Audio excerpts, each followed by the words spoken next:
In his day, he was one of the few Australians who conquered British television, bringing the stars into our living rooms. Can you hear me, Zsa Zsa Gabor? Yes, darling, I can hear you. In the early 60s, he moved to London and quickly formed bonds with his Aussie contemporaries. Some people in Australia suggest that Barry McKenzie and Les Patterson and so on are holding back Australia's image abroad. Yeah. Now, is there anything to this, in your opinion? Well... Before YouTube, it was left to entertainers like Clive James to scour international TV to uncover gems, like the Japanese game show Endurance. One of the contestants is under the impression that he has won, but he is in fact delirious and is fated to fly home with an IV in his arm on the next plane to Tokyo. I love you, people! And then there was this discovery. To end the show and probably my career, will you once again put your seats in the upright position and your head between your knees for Margarita Pragatan? Each week, the Cuban singer would steal the show. I've been kidding by you, saying I don't know where. Clive James began his TV career on the pop music show So It Goes after working as a critic. He was also an accomplished poet and novelist. Portrait of Clive James. And James had a passion for art and Australian artists. I've always envied the painters. I envied the painters and the musicians because writing is not as much fun.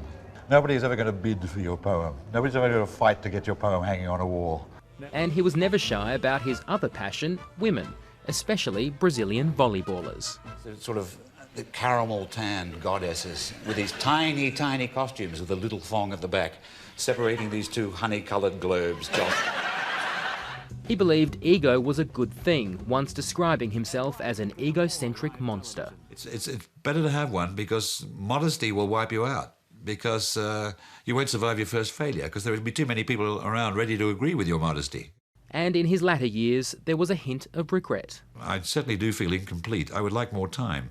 I'm running out of it now. I hear the clock very loudly now, at the age of 70.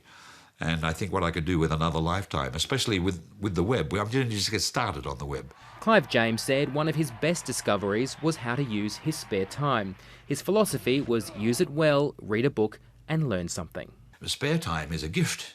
So you should use it. I mean, how much time do you think you've got? He had the time, but not the ability to fulfil his fantasy of one last trip to his beloved Sydney.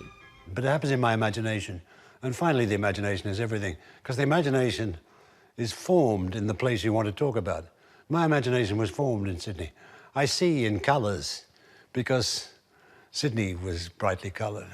Think less of love and all that you have lost. One thing Clive James never lost was his way with words.